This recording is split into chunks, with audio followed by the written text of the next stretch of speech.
నిర్గమకాండం 2:4 వానికి ఏమి సంభవించినో తెలుసుకున్నట్టుకు వాని యొక్క దూరముగా నిలిచి ఉండెను. మోసేను ప్రమాదంలో వదిలినప్పటికీ అతనికి ఏ అపాయము జరగకుండా జాగ్రత్తలు తీసుకుంటూనే అతని చుట్టూ అతని రక్షణ కొరకు ముందుగానే అన్నీ సిద్ధం చేసింది అతని తల్లి. తన సురక్షితమైనటువంటి ఒడిలో నుంచి బయటకు పంపబడిన మోసేను గురించి కనిపెట్టుకుని ఉండటానికి తన కుమారుని రక్షణ కొరకు దగ్గరలోనే ఉండి గమనించే విధంగా ఉంచింది. బహుశా జమ్ము పెట్టెలో ఉన్న మోసేకు తాను ఒంటరినని అనిపించవచ్చు, కానీ తన చుట్టూ ఉన్నటువంటి తన తల్లి ప్రణాళికను గమనించలేదు. స్తోత్రం దేవా, ఈరోజు ఈ యొక్క వాక్యపు సత్యములో నడిపించి బలపరచండి. అనేక మంది అద్భుతాలు స్వతంత్రించుకుని వాక్యంగా మలచమని యేసు నామములో ప్రార్థించి పొందుకున్నాం తండ్రి, ఆమేన్. ప్రియులారా, ఇక్కడ అద్భుతమైన అమూల్యమైన సత్యం దాగి ఉన్నది. మోసేను తల్లి 3 నెలలు దాచింది. తర్వాత జమ్ము పెట్టెలో పెట్టి ఆ నదిలో విడిచినట్టుగా మనకు కనిపిస్తూ ఉంది. వాస్తవానికి మోసేను విడిచినట్టుగా అనిపిస్తుంది, కానీ మోసే కొరకు తన ప్రణాళికను విడిచిపెట్టలేదు. మోసే చుట్టూ తల్లి రక్షణ కాపుదల ఉన్నది. మోసేకు తల్లి దగ్గరగా లేకపోయినా కానీ మోసే తల్లి రక్షణలో, తల్లి ప్రణాళికలోనే ఉన్నాడు. In the name of Jesus.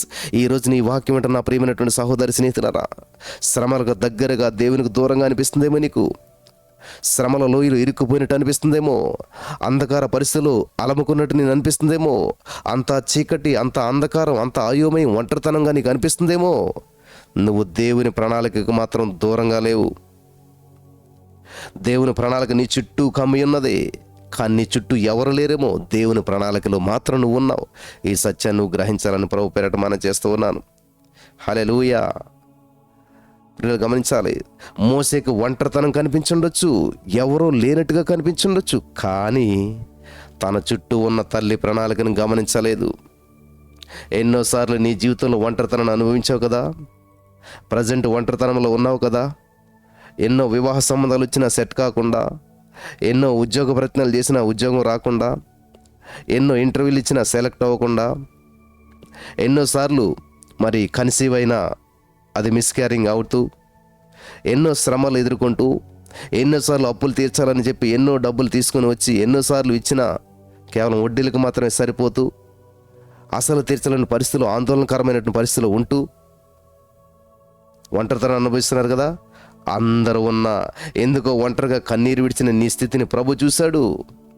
నీవు అనుకుంటూ ఉండొచ్చు, నాకు ఎవరు లేరు, నేను ఒంటరిని, కానీ ఆయన నీ దగ్గరలోనే ఉన్నాడు. నీ క్షేమం కొరకు, నీ చెంతకు రావాలని, నీతో కలిసి ఉండాలని యేసుక్రీస్తు ప్రభు ఎప్పుడు ఎదురు చూస్తూనే ఉన్నాడు. నిన్ను ప్రేమించే ప్రభు నీకు సమీపంలోనే నిన్నే గమనిస్తూ ఉన్నాడనే సత్యాన్ని మాత్రం మరిచిపోవద్దు. హల్లెలూయా. దేవునికి స్తోత్రం కలుగును గాక.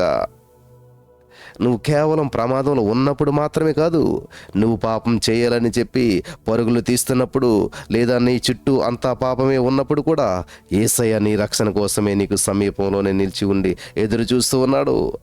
ఆయన మెల్లనైన స్వరాన్ని విని, ఎందుకని ఇప్పుడే యేసుక్రీస్తు ప్రభువును అనుగ్రహించు, ఆ రక్షణ, ఆ సమాధానాన్ని పొందుకునే ప్రయత్నం చేయకూడదు. నువ్వు నీ చుట్టూ ఉన్నటువంటి ఆ యొక్క పాపపు సంఖ్యలలో నుంచి నిన్ను విడిపించాలని, నీ పరిస్థితులన్నిటి నుండి నిన్ను లేవనెత్తాలని నీ కోసమే ఎదురు చూస్తున్నటువంటి ఆ దేవుని స్వరాన్ని విని ఆయన సాయం కోరుకో. అప్పుడు నీ ఉన్న స్థితి ఎంత ఘోరమైందైనా సరే ఆయన నిన్ను లేవనెత్తగలుగుతాడు. ఒకవేళ అనుకుంటున్నావేమో ఎలాంటి వ్యక్తినైనా సరే విడిపించబడతాడేమో, కానీ నాలాంటి వ్యక్తి మాత్రం విడుదల లేదు, నాలాంటి వ్యక్తికి మాత్రం వివాహం జరగదు, నాలాంటి వ్యక్తికి మాత్రం ఉద్యోగం రాదు, నాకున్నటువంటి అనారోగ్యం స్వస్థత లేదు అని నువ్వు అనుకుంటున్నావేమో. కానీ అది ఎంతటి ఘోరమైనదైనా సరే, నీ పరిస్థితి ఎంత ఘోరంగా ఉన్నా సరే, ఎంత ప్రమాదకరమైనా సరే, యేసుక్రీస్తు ప్రభువారు నిన్ను రక్షించడానికి శక్తి కలిగిన దేవుడు, నీ సమస్య నుంచి విడిపించడానికి శక్తి కలిగిన దేవుడు, నీ బంధకాల నుంచి విడిపించి నీ బంధము తెంచి నిన్ను బాగు చేసే దేవుడు యేసయ్య. నీ కోసం ఎవరు లేరనుకోకు. నీ కొరకు తన ప్రాణాన్ని అర్పించినటువంటి యేసుక్రీస్తు ప్రభువారు నీకు సహాయం చేయడానికి సిద్ధంగా ఉన్నాడు. ఇప్పుడే ఆయనకు నీ హృదయంలో స్థానం ఇచ్చి చూడు. సమస్తము నూతనపరచబడతాయి. నిజమే ప్రభువా, ఎన్నోసార్లు నేను ఒంటరినని బాధపడ్డాను. నాకున్న నా పరిస్థితిని బట్టి, నా కుటుంబంలో ఉన్న సమస్యను బట్టి ఎంతగానో చింతించాను. కానీ నా కొరకు నాకు సహాయం అందించుటకు నీవు ఎదురు చూస్తున్నావని గ్రహించలేకపోయి నన్ను క్షమించుదేవా అని ఇప్పుడు నీవు మొరపెట్టినట్లయితే, యేసయ్య దగ్గరికి వచ్చినట్లయితే నాతో పాటు ఏకీవించేలా మాట్లాడు. నేను ఉన్న నా ప్రతి పరిస్థితిలోనూ, నేను చేసే నా ప్రతి పనిలోనూ, నా ఆలోచనలోనూ, చివరికి నీకు విరోధంగా నేను చేస్తున్న నా పాప క్రియలలోనూ నన్ను నీవు గమనిస్తున్నటువంటి యేసయ్యా, నేను ఉన్న స్థితి ఎలాంటిదైనా కానీ నీ ప్రేమ మాత్రం నన్ను విడవలేనందుకు, ఇంతగా ప్రేమించే నీ ప్రేమను పొందుకొని నీ సహాయాన్ని బట్టి నా పరిస్థితులన్నిటి మీద నేను జయము పొందుకునేలాగా, నా కుటుంబంలో ఉన్న అనారోగ్యము, ఆర్థిక ఇబ్బందులు, ఆటంకాలు, అలజడి అంతటిని కూడా అద్భుతం కొరకే, మేలు కొరకే, నువ్వు నీ మహిమ కొరకే వాడుకుంటున్నటువంటి దేవా, ఇదిగో దేవా, నా జీవితం నీ చిత్త ప్రకారం దానిని మలుస్తున్నందుకు వందనాలు.